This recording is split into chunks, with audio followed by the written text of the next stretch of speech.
Good morning students. आज start करते हैं अपना हिंदू एनालिसिस 21 जून के लिए। आई होप आप लोग की प्रिपरेशन अच्छी चल रही होगी। और जो भी नए स्टूडेंट्स जुड़े हैं, अगर उनको इसकी पीडीएफ चाहिए तो उनको मिलेगी टेलीग्राम चैनल पे, जिसका लिंक मिलेगा आपको इस वीडियो के डिस्क्रिप्शन में। अपन स्टार्ट करते हैं अपने कोट से। अपना कोट कहता है, when life knocks you down try to land on your back, because if you can look up you can get up. क्या बताती है ये चीज़ कि अगर आप नीचे भी गिर रहे हैं तो आप उसमें भी पॉजिटिव चीज़ देखिए कि अगर आप अपने बैक से गिरेंगे तो आपकी आइज़ हमेशा ऊपर रहेंगी, जिससे आप चीज़ों को अच्छे से देख पाएंगे। तो ये अपने को सिचुएशन बताती है कि कोई भी प्रॉब्लम आ जाए उसमें पॉजिटिव चीज़ों को देखने की कोशिश करिए, क्योंकि एज एन एडमिनिस्ट्रेटर आपका काम ये रहेगा कि आप कितना पॉजिटिविटी ला सकते हैं, क्योंकि वैसे ही बहुत नेगेटिविटी है। तो इस चीज़ का आपको ध्यान रखना है। आप खुद नेगेटिव हो तो आपको खुद को पॉजिटिव करना है खुद से, क्योंकि और कोई करने नहीं आएगा। ये चीज़ अपने को समझनी है। तो अपन चलते हैं अपने फर्स्ट टॉपिक पे। अपना फर्स्ट टॉपिक कहता है, India first mRNA vaccine against Omicron approved. ठीक है, तो अपने लिए टॉपिक क्या इन्वेंट हो जाता है? अपने लिए टॉपिक हो जाता है कि mRNA क्या है, वैक्सीन क्या है। इससे रिलेटेड क्वेश्चन अपने यहाँ प्रीलिम्स में पूछा जाएगा।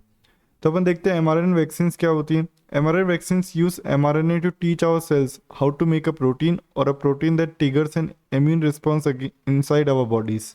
तो mRNA वैक्सीन्स क्या करती है? अपने सेल्स को ये बताती है कि प्रोटीन कैसे बनाना है, या कोई ऐसा प्रोटीन जो इम्यून रिस्पॉन्स अपने बॉडीज में इनसाइड खुद ही डेवलप करे। That immune response which produces antibodies is what protects us from getting infected if the real virus enters our bodies. मतलब अगर कोई रियल वायरस है उससे पहले ही अपन ऐसा डेड वायरस दे के खुद के बॉडी में एंटीबॉडीज प्रोड्यूस कर लेंगे। The researchers developed indigenous potential mRNA vaccine candidate against SARS COVID 2। ठीक है, mRNA वैक्सीन पहले भी डेवलप हो चुकी है। ठीक है, it is based on the Moderna model but has been built with the information level in the open and indigenous technology and materials. तो देखिए, अपन देखते हैं ना ओपन सोर्स प्लेटफॉर्म, ये सारी चीज़ें पढ़ते हैं कि जो पहले से तो बेसिक इंफ्रास्ट्रक्चर रेडी होता है उसमें कुछ चेंजेस करके अपन उसको थोड़ा सा नया बना देते हैं। तो अपन ये देखते हैं कि इसकी सिग्निफिकेंस क्या है।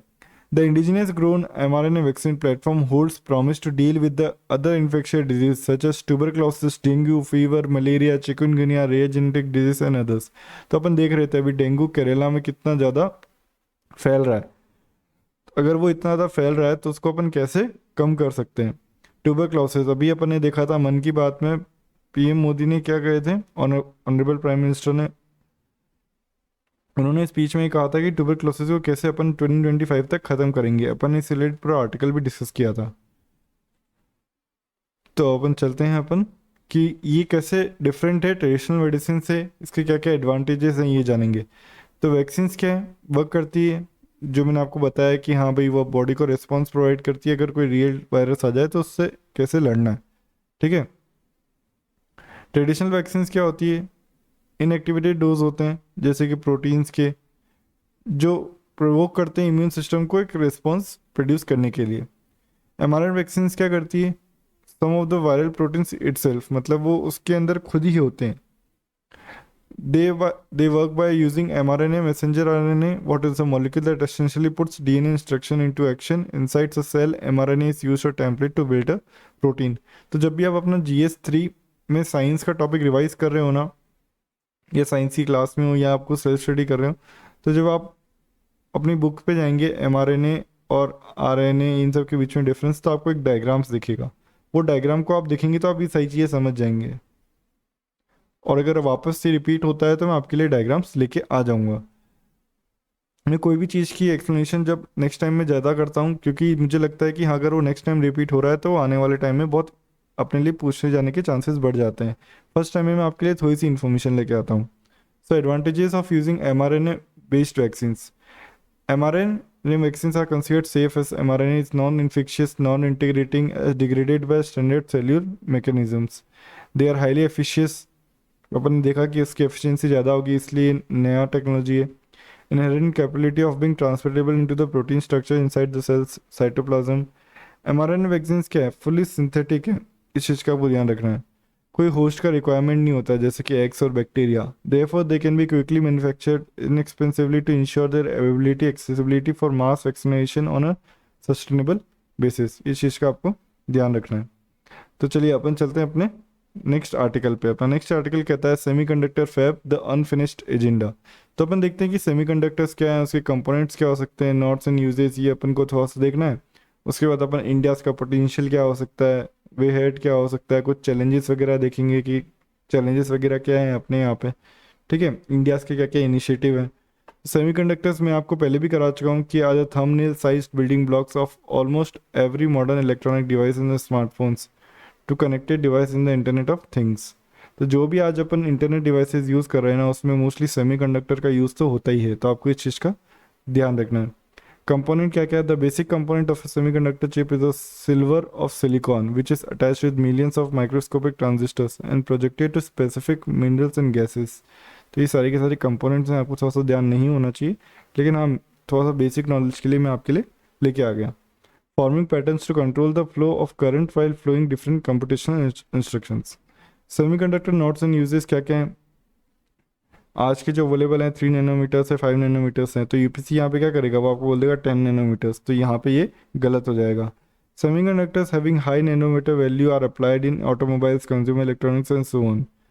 They are lower values you are use in devices such as smartphones and laptops. तो ये वाला थोड़ा सा आपको कंपोनेंट नहीं भी ध्यान रखोगे ना तो भी चलेगा, लेकिन अपने को यहाँ पे क्या बोला गया है, अर्लियर अटेम्प्ट्स के बारे में बताया गया है, अपने को चाइना से कैसे लर्न करना चाहिए कि उन्होंने कैसे पूरा इंफ्रास्ट्रक्चर डेवलप किया सेमीकंडक्टर से रिलेटेड। ठीक है, तो अपन अब देखते हैं कि इंडियाज़ का पोटेंशियल क्या है, वे हेड क्या है, चैलेंजेस क्या क्या है। ठीक है, तो India's consumption of semiconductor is expected to cross $80 billion by 2026 and expected to reach 110 billion by 2030। तो आप ये देखिए, ये आपका क्या हो गई, ये मेंस का आंसर राइटिंग में आपकी डायरेक्ट गाइडलाइन हो गई जिसको आप यूज़ कर सकते हैं। The global semiconductor industry. The global semiconductor industry is currently valued at 500 to 600 million billion dollar and caters to the electronics industry currently about valued at 3 trillion dollars. The chip making industry is highly concentrated one with the biggest players such as Taiwan, South Korea and the USA among others. तो देखिए ये सारे की सारी countries major produce कर रहे हैं, तो अगर अपने को चिप की शॉर्टेज हो गई तो अपन को इनके पास ही जाना पड़ेगा, तो अपने लिए कितना इशू रह सकता है। तो इसलिए अपन को इंडियाज़ को अपना पोटेंशियल बढ़ाना चाहिए, क्योंकि अपन को सबको पता है कि आने वाले टाइम में इलेक्ट्रॉनिक डिवाइसेस का यूसेज बढ़ने वाला है। Issue of the global chip storage, US China tension over Taiwan, supply chain blockage हो जाती है कई बार, रशिया यूक्रेन कॉन्फ्लिक्ट। तो ये सारी की सारी वजह रहती है जहाँ पे अपन को ग्लोबल स्टोरेज में थोड़ी सी दिक्कत आती है चिप में। अपन कुछ और चैलेंजेस देखें तो क्या क्या है, जैसे कि चैलेंजेस में आता है चिप प्रोडक्शन एक रिसोर्स इंटेंसिव एक्सपेंसिव प्रोसेस है। मतलब अपन देखते हैं कि कई बार अपने यहाँ चीज़ें इंडिया में नहीं की जाती क्योंकि अपन ये मानते हैं कि अपन इतना सारा पैसा एक चीज़ पे खर्च नहीं कर सकते हैं। तो अपने को अगर कोई स्कीम लानी है तो उसको फंडिंग अच्छी खासी देनी पड़ेगी।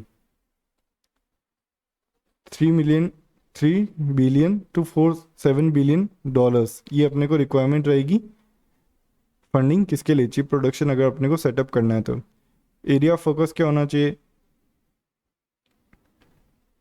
जो करंट स्कीम है वो क्या मतलब कि ज़्यादा का ज़्यादा किसको एलोकेशन करना चाहती है वो देखते हैं, जैसे कि display fabs, packaging, testing facility, chip design centres. They also argue that the initial funding should focus on areas like design, research and development, while India already has an established talent pool. तो देखिए अपने यहाँ talent तो है, ये अपन सब जानते हैं क्योंकि अमेरिका के जो भी सीईओज हैं वो अपने ही हैं, लेकिन अपन R&D नहीं करते हैं। अपन R&D में आप सोचिए कि जीडीपी का कितना परसेंट खर्च करते हैं, कभी आप देखिएगा गूगल पे जाके, सिर्फ मोस्टली 1 या 2% यूज़ करते हैं। Lagging edge versus cutting edge technology, अपन देखते हैं कि टेक्नोलॉजी भी हर दिन डेवलप हो रही है, तो जो अपन आज यूज़ करते हैं वो आने वाले टाइम में यूज़फुल ना रहे, तो इसलिए अपने को लैगिंग एज टेक्नोलॉजी नहीं, अपने को क्या चाहिए, कटिंग एज टेक्नोलॉजी चाहिए। मतलब कि दिन के दिन अपन साथ एनर्जी को टेक्नोलॉजी को डेवलप कर सकें। Water intensive, chip making also requires gallons of ultra pure water in a single day. तो आप ये देखिए यहाँ पे क्या रिक्वायरमेंट होती है, प्योर वाटर की रिक्वायरमेंट होती है। ठीक है, the requirement could be a task for the government to provide to factories compounded also by the drought conditions which often prevail in large parts of India. तो अपन देखते हैं कि अपने यहाँ पे कितने ड्राउट की कंडीशन रहती है, उसमें आपको प्योर वाटर प्रोवाइड कराना सिर्फ चीप मेकिंग के लिए, तो आप सोचिए कितना हेक्टिक टास्क रह सकता है गवर्नमेंट्स के लिए। Power supply, besides interpreted supply of, मतलब कि बिना रोक की supply, is central to the process with just seconds of fluctuation spikes causing millions in losses. तो आप ये देखिए, ये बता रहे हैं कि सिर्फ कुछ सेकंड का भी अगर अपने को इसमें पावर में डिस्ट्रीब्यूशन में प्रॉब्लम आई ना, तो अपने को मिलियंस का लॉस तुरंत हो सकता है। तो इस चीज़ का अपने को ध्यान रखना है कि अपन पावर सप्लाई, वाटर को, टेक्नोलॉजी को कैसे इंप्रूव कर सकते हैं, अपना एरिया ऑफ फोकस क्या होना चाहिए, कैसे अपन पैसा लेके आ सकते हैं या फंडिंग कैसे कर सकते हैं। तो इन सारी चीज़ों को अगर आप अपने मेंस के आंसर्स में लिखेंगे ना, तो आपका मेंस का डायमेंशन पूरा का पूरा कवर होगा, इजीली होगा। तो अपन चलते हैं अपने नेक्स्ट आर्टिकल पे। अपना नेक्स्ट आर्टिकल कहता है UPI payment relief for users a headache for a banks. So UPI क्या है ये अपने को पता होना चाहिए। मैं आपको यूपीआई इतना इजी क्यों करा रहा हूँ, क्योंकि यूपीआई और आधार यूपीसी इन रिलेटेड क्वेश्चन पूछ चुका है। तो अगर इनसे रिलेटेड क्वेश्चन पूछ चुका है तो आने वाले टाइम में वापस पूछ सकता है, ठीक है। तो यूपीआई क्या होता है अपन ये देखते हैं। It is an advance version of intermediate payment IMPS round the clock funds transfer service to make cashless payment faster, easier and smoother. तो इस चीज़ का आपको ध्यान रखना है, ये क्या है। अगर आपको कोई डेफिनेशन बता दे कि हाँ भाई मुझे यूपीआई की डेफिनेशन बताओ, तो आप डायरेक्टली बता सकते हो। UPI is a system that powers multiple bank accounts into a single mobile application of any participating bank, merging several banking features, seamless fund routing, merchant payments into one hood। तो अपन देखते हैं जब अपन UPI use करते हैं तो अपन को सारे बैंक्स के एक जगह ऑप्शन मिल जाते हैं, मल्टीपल अकाउंट्स ऐड कर सकते हैं अपन। UPI is currently the biggest among the national payment corporation of India operated system including national automated clearing house, ठीक है। तो ये आपको ध्यान रखना है कि किसके द्वारा ऑपरेट किया जाता है, एनपीसीआई। ये डायरेक्टली प्रीलिम्स का क्वेश्चन था एनपीसीआई का, ठीक है। तो इसको अपन अपने प्रीलिम्स में देखेंगे। The top UPI apps today कौन से हैं, फ़ोन पे, पेटीएम, गूगल पे, अमेजोन पे, भीम। उसके बाद क्या है, गवर्नमेंट भी अब ऑफर कर रही है। As part of the government India UPI will be link to the Singapore pay now. तो आप देखिए अपन कितना यूपीआई को आगे लेके जा रहे हैं, जो दूसरी कंट्रीज भी उसको लेके यूज़ कर रही हैं। तो अगर अपन इसके अचीवमेंट्स देखें तो इसके अचीवमेंट्स क्या क्या हैं। Digital transactions through UPI recorded phenomenal growth through the pandemic year. तो अपन देखते हैं कि जब अपन पेंडेमिक चल रहा था तो अपन को मोस्टली कैशलेस पेमेंट से करने पड़ रहे थे, तो उसमें अपने को ये ग्रोथ बहुत हाई दिखी है। Server countries have events interest to learn from Indian experience so that they could replicate that model. तो काफ़ी दूसरी कंट्री जो ये मॉडल नया अपना पाई, वो भी अब आने वाले टाइम में इसको अपनाने की कोशिश कर रही है। The value of transactions made using the UPI crossed $100 million in a month for the first time in October 2021, according to the data from the NPCI, further cementing its position in India as the most popular digital payment system। तो आप देखिए ये सारी जो data मैं आपके लिए लेके आता हूँ ना, इनको आप डायरेक्टली अपने आंसर्स में यूज़ करें। India's digital payment industry is likely to grow at from 2,153 billion to 27% compounded annual growth to rupees 7,092 trillion, 92,000 trillion। तो आप सोचिए कि कितना आने वाले टाइम में बढ़ने वाला है, 7,092 ट्रिलियन बाई 2025 फ्रॉम 2,153 ट्रिलियन। देखिए मतलब 3 गुना 4 गुना ग्रोथ हो गई mostly. The growth is likely to come on the back of the strong use of case of merchant payments, government policies including Jan Dhan Yojana, personal data protection bill, along the growth of MSME, growth of millennials and high smooth penetration। मतलब कि अपन ये सारी की सारी चीज़ें कर रहे हैं, जैसे जनधन योजना अकाउंट्स बना रहे हैं, पर्सनल डाटा प्रोटेक्शन बिल ला रहे हैं, एमएसएमई की अपने अच्छी ग्रोथ हो रही है, मिलेनियल्स माने कि यंगर जनरेशन, ठीक है, वो यूपीआई को बहुत मोस्टली यूज़ कर रहे हैं। हाई स्मार्टफोन पेनिट्रेशन, मतलब कि अब आने वाले टाइम में सबके पास धीरे धीरे स्मार्टफोन्स बढ़ते ही जा रहे हैं, ठीक है। तो अपन अब थोड़ा सा एनपीसीआई उसके चैलेंजेस के बारे में देखते हैं, फिर उसके बारे में अपन वे फॉरवर्ड देखेंगे। तो मैं आपको सारी की सारी चीज़ें कवर कर देता हूँ यहाँ पे। उससे क्या होता है कि आप अपना अगर मीन्स का आंसर लिख रहे हैं ना, तो आप इजीली लिख पाते हैं। तो एनपीसीआई क्या है, अपन एनपीसीआई देखते हैं। NPCI an umbrella organisation for operating retail payment settlement systems in India. It is an initiative of the Reserve Bank of India and Indian Banks Association under the provision of the Payment Settlement Act 2007। तो NPCI क्या है, आपको ये ध्यान होना चाहिए। एक umbrella organisation है, कौन से एक्ट के द्वारा बनी गई है, पेमेंट एंड सेटलमेंट्स एक्ट 2007, ठीक है। किस किस का इनिशिएटिव है, आरबीआई और आईबीए। तो आपको इस चीज़ के बारे में ध्यान होना चाहिए। It is a not for profit company under the provision of section 25 of the companies act 1956। क्या है NPCI, not for profit company. ये मैं आपको डायरेक्ट क्वेश्चन बता रहा हूँ, एनपीसीआई यूपीआई डायरेक्ट क्वेश्चन पूछे गए इनसे।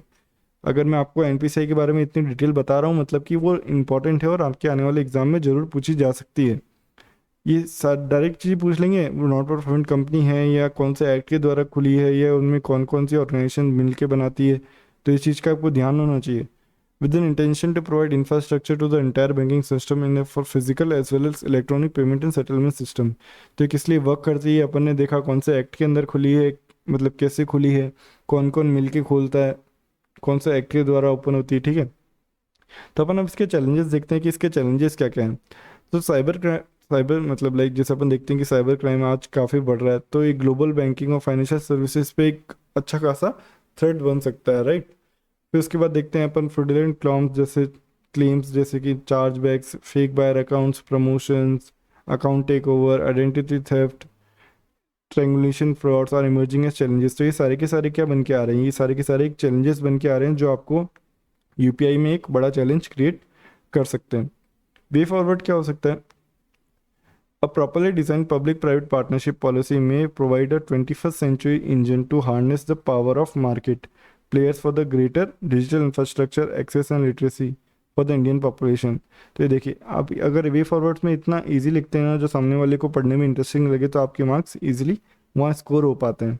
इन a vibrant Indian democracy, public policy driven digital empowerment of Indian electorate can help ensure responsible digital contact in the interest of consumer and the larger public interest.